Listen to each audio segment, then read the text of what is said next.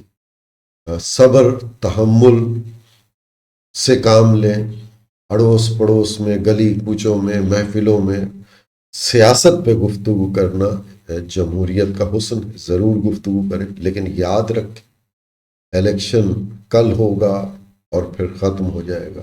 چپکلش ہو گئی، رنجش ہو گئی، پھر وہ دلوں میں جگہ بنا لیتی ہے، وہ ختم نہیں ہوتی۔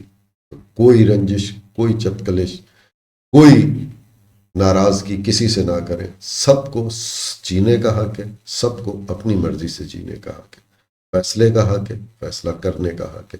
آپ کسی پر اپنی مرضی نہیں تھوپ سکتے، آپ کسی سے کوئی زبردستی نہیں کرتے، فیصلہ آپ کا ہے، اور اپنا فیصلہ کل ضرور کر کے آئیے۔ انہی الفاظ کے ساتھ میں اجازت چاہوں گا، فی امان اللہ۔